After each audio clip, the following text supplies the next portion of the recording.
Hi, welcome to the Catch the Tornado podcast. BigCommerce is an e-commerce platform that provides SaaS services to retailers, including online store creation, search engine optimization, hosting, marketing, and security for small and medium-sized businesses. In today's episode, Piotr speaks to Nate Stewart, head of strategy at BigCommerce. Some of the topics they discuss include the advantages of functioning in the Austin, Texas startup ecosystem, the importance of open source philosophy in BigCommerce's approach to providing SaaS services, and what it takes to build a great API when it's so easy to commoditize. They also discuss their cooperation with Next.js and future plans regarding their products. Tune in.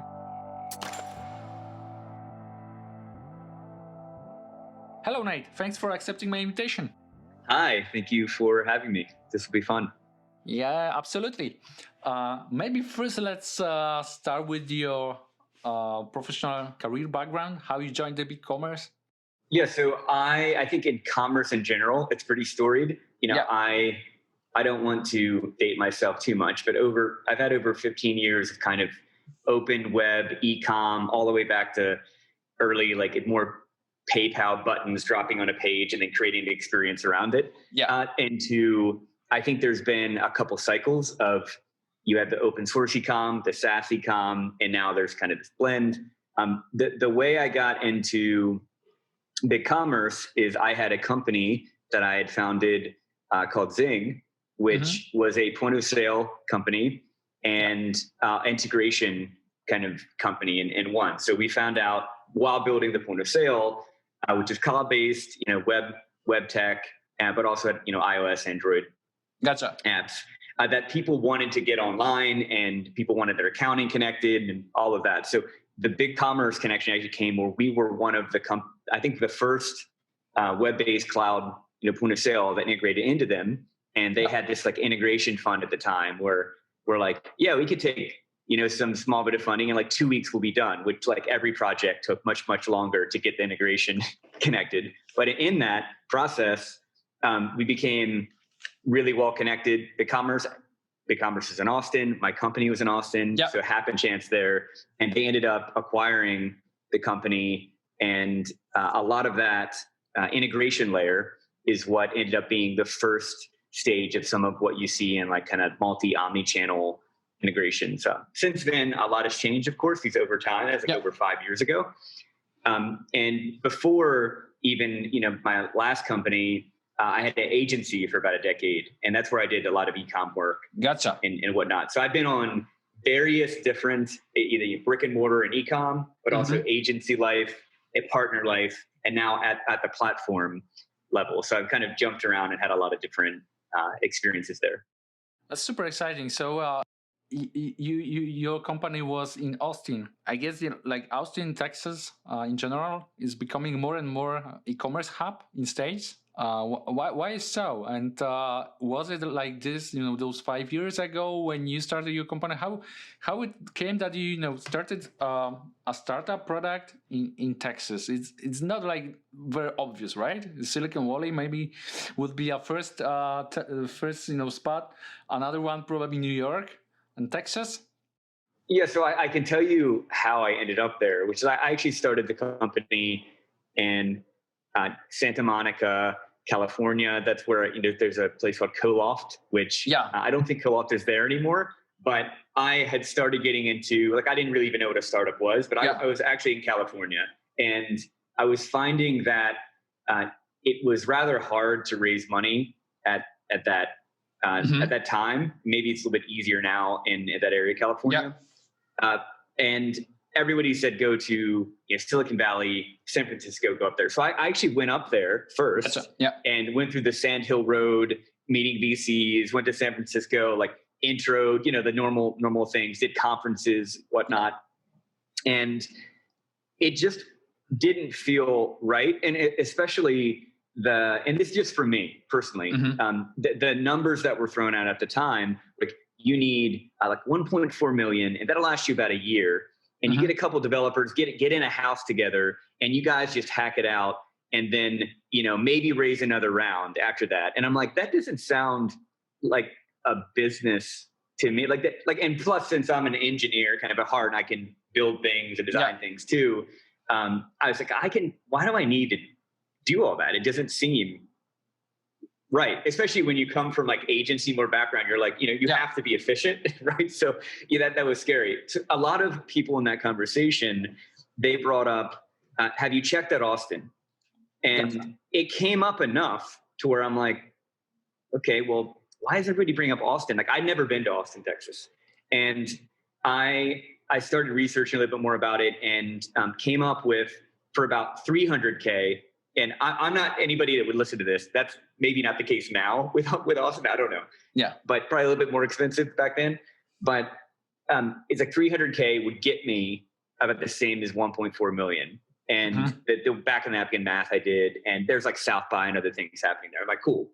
So I ended up just moving there, deciding like, let's go, and moved, my wife and I think at the time my brother and some of the people that I was working with at the time at the company, and we just bit it off. So that's how I ended up in Austin. It was a bet based off of very fuzzy science, and a combination of people liked it, and the numbers made sense, and it actually ended up being working out really well.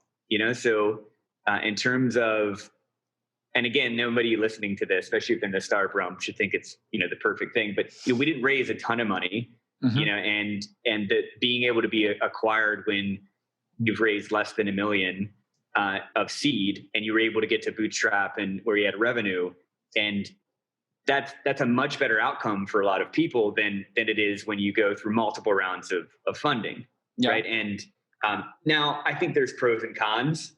To doing that. But in terms of Austin, that's how it fits into my story. It was kind of right time, right place. The people were awesome once I got there. It was easy to raise enough money to get to the next stage of the company where I had a little bit more control with our small team to make our own destiny. And I think there's still a bit of that in Austin, to be honest.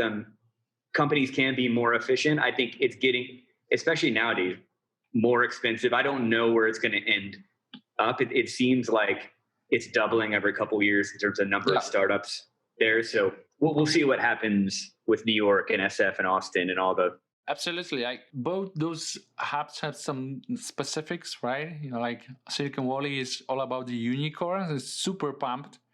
New York is all about, fintechs, but it's also changed. Like in Boston, you have a lot of, like Boston is not New York, but it's quite near a lot of e-commerce successful companies, and the Austin is next. And what I got from what you said is that when you were, looking for some funding, it was much more reliable for you and makes a lot way sense in terms of, people were looking at the business and the cost, everything, like talent pool probably as well, was much more available in Austin, right? I think there's other coming into Austin, and I think maybe this is general advice for people, but I had a connection to California, and we were able to go back and see conferences and investors or advisors or whatnot. So things like the launch conference, I remember going to that early on, and we were already headed to kind of Austin, but that was in San Francisco. So you can be in a city like Austin, and you can, maybe not today, but hopefully soon you can go back to saying, hey, there's this event, let's go out, broaden your network a little bit. And that's actually where we landed Tesla as a pilot customer at that stage of a startup when you're kind of raising money. Yeah, I mean, and that's now, I don't think that could probably happen with where Tesla's at. But back then you had just the kind of the stars align, but you have to be looking for it and make it happen. Like you had to go out your door to see it, right? So I think unknowingly at the time, having Austin as a really economical base and having really just, fun, engaging people that care. And Austin at the time, and it still had that up till today, kind of had a we can do it mentality towards like we can show people that we can innovate, that we can push forward. So it helps to be around people like that sometimes rather than oh, let me intro you to my friend who has $1 billion who can do that. It's less about the money all the time and more about solving the problem, which for me, I connect a little bit more with that. Okay, perfect. So you've been acquired by the BigCommerce, exciting company, huge and successful IPO recently, growing rapidly for many, many years. Like if I look back, like when we first met, was it like 2018, something like this, right? I suppose. It was super popular back then, and it's still growing, and it's a default choice for many e-commerces in States, but also in Europe. So that's super cool. But what I would like to ask you about is this open SaaS architecture. You told me about this first time when we sat down in our office in Wrocław. It was 2019, I guess, early 19 or late 18. I don't remember. But I was fascinated about it. Can you tell us more, like open SaaS? What does it mean? Yeah, I think we've been on a journey trying to listen really to the combination of our broad merchant base. So there's a lot of people, like a lot of platforms out there. It's not just one type of merchant that you're serving. You're serving merchants that are more entrepreneurial, starting out. You're serving merchants that they have a business they're starting to scale, but they don't want to code. They don't want to, do anything that's super technical because they're more a marketer just running a business. Then you scale all the way up to they need help. They're working with an agency or they have an in-house dev team and they're looking to innovate on the front end and all that spectrum. And it's, trying to find out like, how do you serve those different personas? And what we kind of came up with organically when you get down to it is a lot of the conversations that we had a couple of years ago where, okay, where can we fit best in the market that are our strengths? Well, we already are very partner driven, right? And we've been that way for a while. And we want to retain that. That was never going to go away. So it's okay. We have that. We have that one element. We're great at being open from a philosophy, right, of how we do business. And we've opened up more of our APIs. You mean this openness as a business feature? Like you were open, inviting other partners, because you had this marketplace, right? But in the end, it was pretty much closed SaaS, right? You could have changed the template. You could use some add-ons, but other than that, it was like Shopify, other closed source SaaS offerings, right?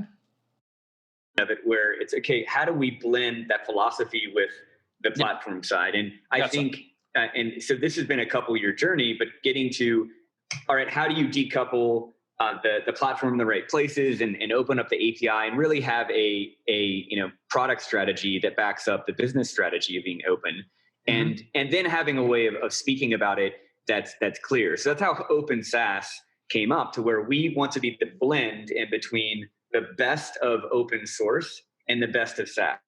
So a lot of SaaS is easy, approachable. You go in, it could scale in a lot of ways without you having to deal with many things. Yeah. But then you hit that wall, right?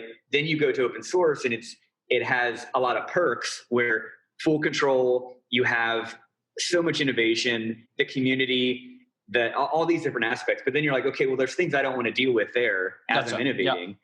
So we think, okay, the blend in the middle that open SaaS takes from both.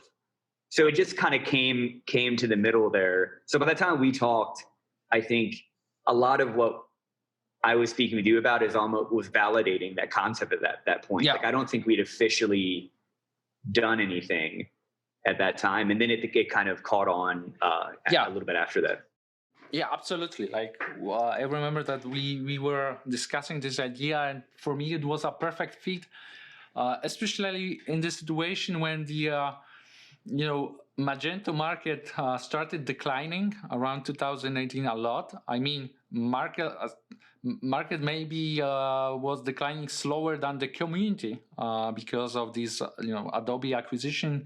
A lot of partners moved away from the platform, didn't feel that they are still in charge of anything, and BigCommerce was one of the options that came to the to the table, for me was perfect fit because of this open SaaS, to be honest, because I saw a huge opportunity there that being agency or being just developer or even being, third-party vendor, having your own product integrated, you had this chance to build this separate application using React, Vue.js, Angular, whatever you have, still using your APIs that are super cool because they work, they scale out, they're pretty, feature rich, and you don't need to care about it.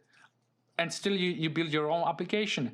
That was the feature, previously Magento was famous for, right? You could build those modules, customize everything, and you are saying you don't need to customize because you build your own app, right? You are using our APIs, but you are in the end building whatever you like. Do I wrapped it up correctly? This open SaaS. 100%. Yeah, and I think the beauty of it too is you can take a little bit of what you want from it. So part of the open is it's meant to be, inclusive. It's not just pure technology stack. It's you want to be open to other ideas and interpretations of it. And I think personally that's why I like talking about it. Is it involves the people element of it and the fact that all of us have something great we can bring to the table. Yeah. And actually, Magento is a good case where there's a lot of innovation that still happens in the Magento community. I think some of them, from what I've seen, some of the community are now branched out, right? They've branched out from even starting a couple of years ago. They've gone, okay, I still love Magento because I've been there for years and years and years. However, I need to kind of broadcast my abilities and my thoughts outside of just pure that ecosystem. So I'm seeing a lot of that, and not just with Magento, but a lot of the platforms in general that are open source. People are ready to look at other ways of building that they can use the foundation and skill sets that they built their livelihood over, right? And that's where we fit in really well. We're really good. He said, look, you want to come to SaaS, but you don't want to lose control. Well, we're going to have an inclusive culture there for you to say, like, what do you want to do? And we're not going to force you into a certain mentality. So that to me is one of the most fun parts of the strategy overall. Interesting. By the way, did it work as we were thinking about it those 2 years ago? I mean, the partners, have you seen a huge stream of new partners moving from other open source platforms towards BigCommerce, or it didn't happen?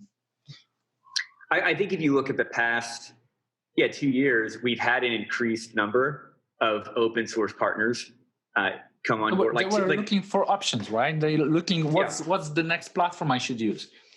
Yeah, and also I think just general, there's a trend in the industry of people want to blend different approaches, and a lot of times they have to do it themselves, right? They're having this similar idea, but they're doing it with a team of 10. So I think by the time they find what we're doing, they're like, oh, wow, you have a team of hundreds and hundreds of people that are working this direction. So it's almost like you more team up at that point. But again, I don't think there's a scenario where it's aggressive. Like I think absolutely, yeah. Part of it is like keep a little bit about what you know, and then when it's comfortable, come over. But there are people that have liked it enough to where they shifted over to more of the open SaaS kind of wanting to lean on the best parts of both. And that's like most of their business. So I think there's a number of people that really love the concept enough to say, I'll bet on it. But it's a long track, like any strategy and shift in how you're building, like it doesn't happen overnight. Yeah. And that's okay. So I try not to rush things. Yeah, I suppose so. The natural next question is how it went internally, because we discussed like how it was for the partners and the business openness. To be honest, it's something pretty new. Like if you look at the enterprise software, they usually tend to have everything over vendor lock-in closed. Like you need to be partner, you need to be certified, you need to do this and that. And you say something different. You say, we are open, the open source role. We're going to discuss open source role in a second, but it's very important. You can build whatever you like using our APIs. So the question is, Have you struggled convincing the business folks at BigCommerce internally that that's the way? Because I suppose they could be afraid of opening too much, or maybe asking the question like, where we do money, right? Shouldn't it be our next feature of BigCommerce rather than giving it away to partners to build new apps? Like, how was it? I think there's different stages you go through, and this is kind of with any shift in strategy, especially when it hits not just the way that you're selling, but the way that you support, the way that you message. Like, this is more of the full stack that it affected. There's a stage of, okay, well, prove it to me. Like, I have my way of doing things, and I need to see more. And one way that we did that, I think, over time is with WordPress. That was our first big investment, and that we're still investing in the WordPress plugin and community. And I think seeing it work over time, like not just the actual product and the tech, but the community aspect, and saying, oh, this is what going into another open community can do. I think that got past the first stage of people going, gotcha. Okay, I see what you're doing. Then the second stage is, how do I actually change what I'm doing? And a lot of people, of course, like if you have, targets to hit and you have a big team, you're already hiring for like one skill set, and someone comes in and says, hey, we might need a slightly new skill set. Of course, it's going to, have you rack your brain for, a couple months. So that just took time to get through. And I think as we grew into different kind of test and learn ecosystems, so, we went out and we're like, hey, can we look at Gatsby? A lot of when I was talking to you, that was kind of this tour around and just see Gatsby was on top back then. It was very hot. Yeah. So over time, we were able to, like, people internally could build up confidence that, hey, I actually can have a blend here. I can do what I know, but I also can shift to be a little bit more open. And then the third, which is kind of where we are in now, it's of course the messaging has changed. And you've seen that, we're operating across the org with that in mind, right? Yeah. So like we repeat the term open SaaS a lot every day. Like there's meetings happening, it's organically happening, partners know, ecosystem knows what we're doing. But it's the polish kind of phase of let's really get this right. And I think that has many different ways of polishing inside of it. So I don't know how long that will take for us to feel like we nailed it, we did the perfect thing. But it feels good to at least be in this phase where we're beyond, is it the right thing, and what should I do with it? Gotcha. So you said that the first thing to do was that you needed to convince the business folks that this openness, open source, using open source tools, accelerators, Gatsby kind of starter kits, Next.js, other things is a great is speeding up the traction, right? Is a new way of getting on board customers, but also partners. So if after you did it, you prove it right. Seemingly the other folks also showed that this is the only way to go, and the feedback from the developers was very positive. So it worked like in stages, right? So yeah, that makes perfect sense for me. Yeah, I think a nuance here too is because we have, we're talking about open a lot, but there's the SaaS component, like having a good foundation at which to continue to grow the business. And we are a SaaS company, platform, and a lot of what we were thinking about is how do we make it as easy as possible. And also many merchants are coming on, like they're not coming on to go to headless, right? They're coming on to go to, hey, can you just make it easy? I want to sell online. I want to have one of many use cases. It could be, marketing side. Like I want this pop-up banner to appear whenever this merchant does this, or I want to personalize, or I want subscriptions, or and we have this SaaS ecosystem that just works with our built-in storefront and all this stuff where you just get to pick and choose. So there's different ways that like we kind of let you eject, if you will, from the closed SaaS, which we talked about, into open. And a lot of the science here is making that graceful. That's really the hard piece in terms of the technology, which we've tried to nail, and that we're still working on. So how do you go from I sign up, I put in my email, I have a store, it just runs, and BigCommerce is handling everything for me. And now I actually want to try out Gatsby, or I want to try out eStorefront, I want to try out something out there. Well, how do I go click a button? And a lot of the development related tasks, which I would never understand, I get past to see the value. So that's the kind of bridge which open SaaS we're trying to create with that strategy. So I don't want us to speak too much beyond like kind of the simplicity, which to me is a beautiful thing. And a lot of times it's easy to go, I want it to look hard. And if it looks too hard, people are not going to adopt it. That's a good point. I'm wondering if you guys are not afraid of the commoditization. I mean, if you are to open and say something like, okay, guys, so there's documentation, there's API, take it, build your apps. At some point, you can be easily switched to different platform. Isn't it that case? Like, aren't you afraid of the situation? Because, okay, the APIs changed, they are different. But in the end, you have very common, things like get products, make order, log in, log out the customer, something like this, right? So isn't it the case? I don't know. I try to think about it on a longer horizon when with those type of questions. Because in terms of the next week or month, it's easy to say, oh yeah, maybe I could be afraid that somebody might do this. But that's not really what I think the strategy overall is about. I think that SaaS component of it is important because the scalability and maintenance and incremental feature enhancements, that's really hard to keep up with as a pure open source or pure because you there's so much work that goes in to every aspect, like security, compliance, and there's things that don't always pop up. Where as soon as you go and try to replicate that, or move it, and in your case, the migration, you have to check that platform every single time. So it's not as easy as a thing, and also long term. So you are saying when it works and it's reliable and you tested it out and it proved itself on traffic peaks, production problems, anything, save your ass a few times, there is completely no chance you're gonna change it because the motivation is very, very low. Also because of commoditization, right? Because if you change it, you're gonna get pretty much the same API in the end, but you're not sure if it's gonna work or not. Yeah, I think there's that's a good point, by the way.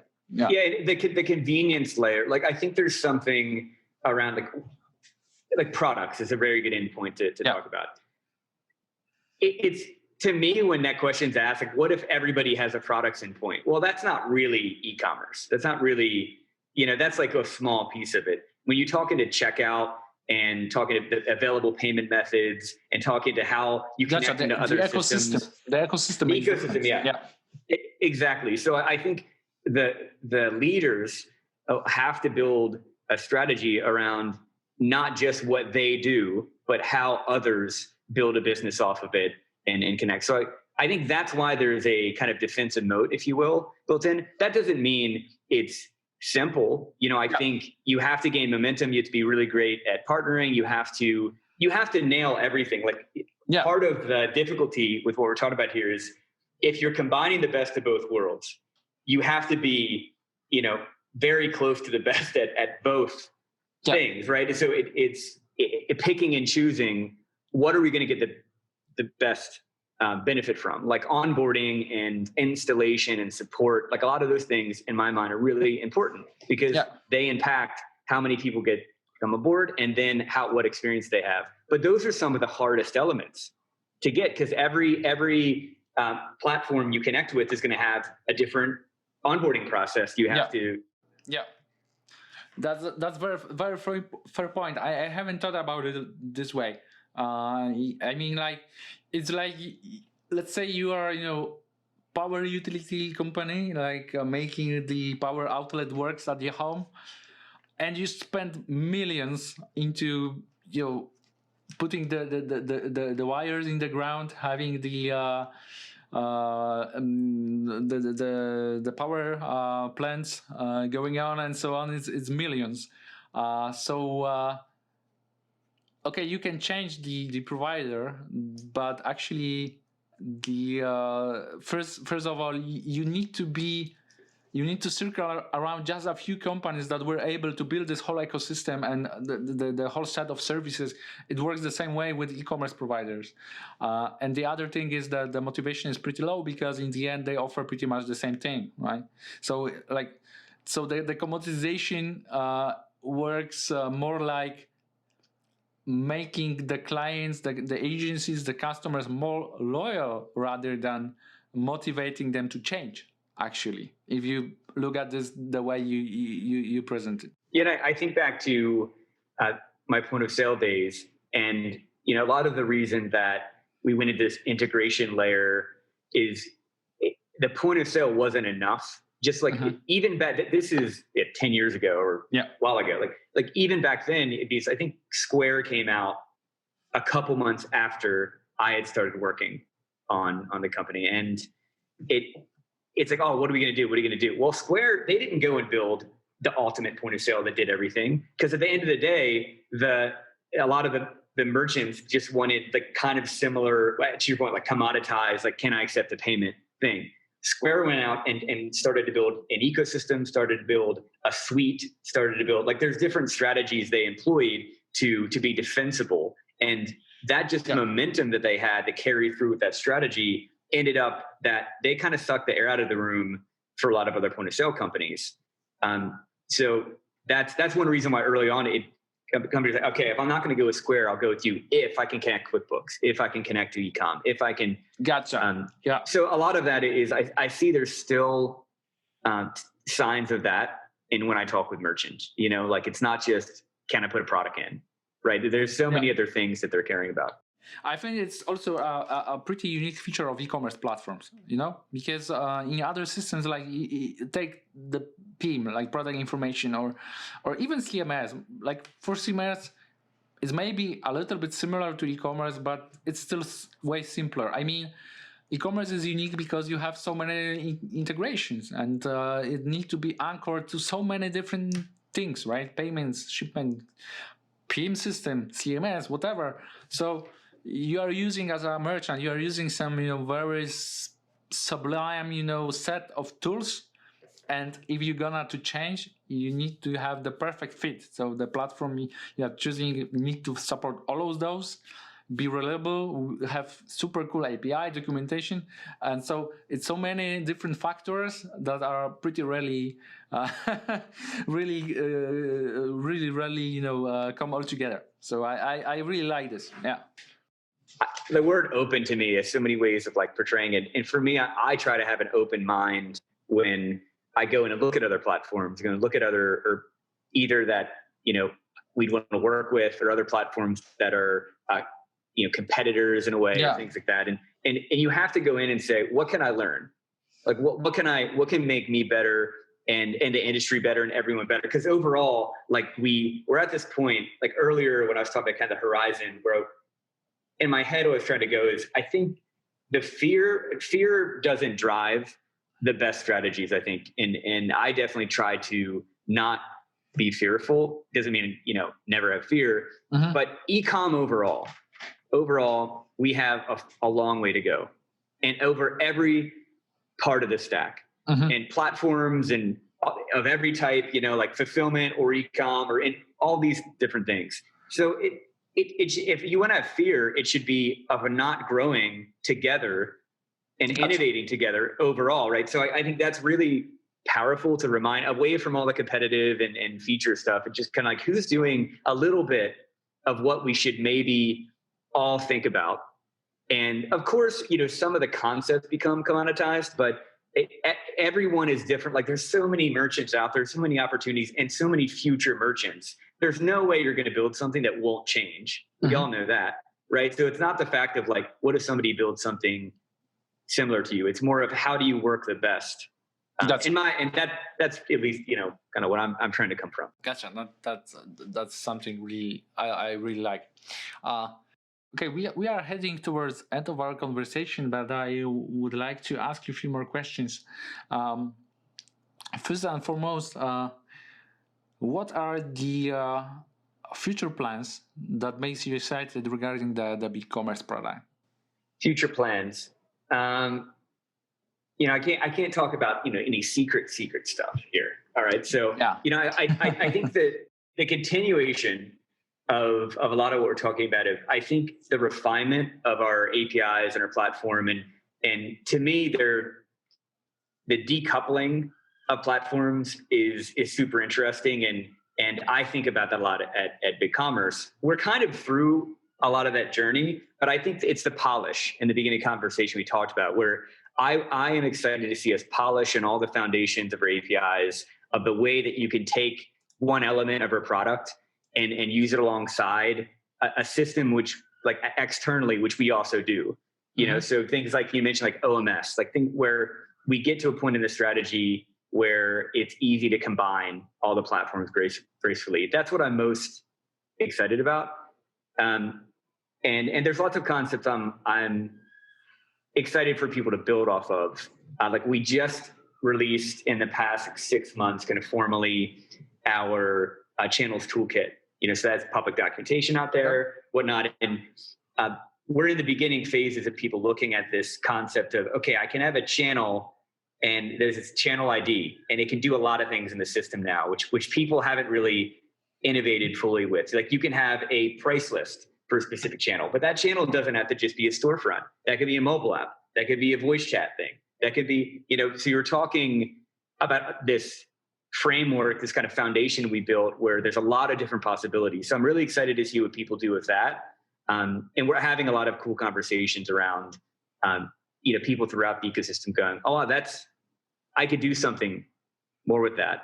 And outside the normal spectrum, I think it's easy to think about normal commerce, like there's storefronts, point of sale, marketplaces, marketing.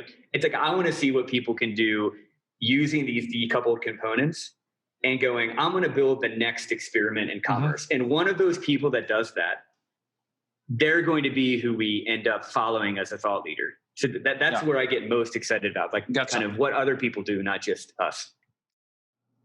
So that sounds terrific. So you are excited more about the opportunities they have, and rather than some specific things, right? Another time we are talking about the openness, right? So that's pretty cool. I really like you have this so deeply in your core, like everything you say is about open. You really believe it. I like it. I do. Yeah, and it's one reason we're talking, right? I had a blast talking to you and the team in Poland, and I think that I wouldn't have that in my life if I didn't try to open up. So I think it's generally a good thing to focus around to make the world a better place. Absolutely. Okay, so the last question, I always ask it, never got the same answer. The technology trends that makes you excited. They could be even outside e-commerce, if you like. I think, for me, in little spare time I have, because, obviously I like commerce so much that I spend a lot of time in commerce land. The AR, VR space, like making it actually, like commercializing it and making it personable and scaling it. I think we're not at scale anywhere near that. We're such an early phase of it. And a lot of the web tech overlap with that. So it's like, I was looking into Babylon.js a couple months ago, which is the Microsoft open source project for like 3D and the web and all that. And it's just so cool what's happening there. You have like XR now, where there's a plugin for it. So I can actually create something where it works on my browser, my phone, my Oculus, like all the different devices. And there's something there that it's like, I want to be a part of it. I don't know what it is. Like, and that's why I'm excited about it. Like when you just kind of drawn to certain technologies. So yeah, the Babylon.js is on my watch list. I always check out the release notes, and that would be the one that's top of mind for what I think is fun and part of the future. Gotcha. I had really good conversation with Matt Gurniak from Trickit. So they try to commercialize the VR, AR, 3D models for products. And what I really liked, he pointed out, was the sustainability threat in all of those 3D things. I mean, he thought something like, if you have really good product presentation in 3D, so you can make sure that this is something you really need, you are just making less returns. You can do on demand, just in time production. So you can do a lot of things, to be more sustainable, and that was really awesome. And I never thought about this like this. No, that's right. Yeah, I'm thinking kind of what other ways. Like I jumped to when you started saying that you don't have to drive to the store. That saves on gas. You might not even need a storefront. Like all that stuff. Yeah. Okay, Nate, thanks for your time. Thanks for conversation. It was great talking to you. Guys, if you have any questions, feel free to comment. YouTube or Spotify, any other platforms, put some reviews there. We are super excited about it and try to answer all your questions. Thank you, Nate. Thanks for listening to the Catch the Tornado podcast. Make sure you subscribe us on your favorite platform, and see you next week.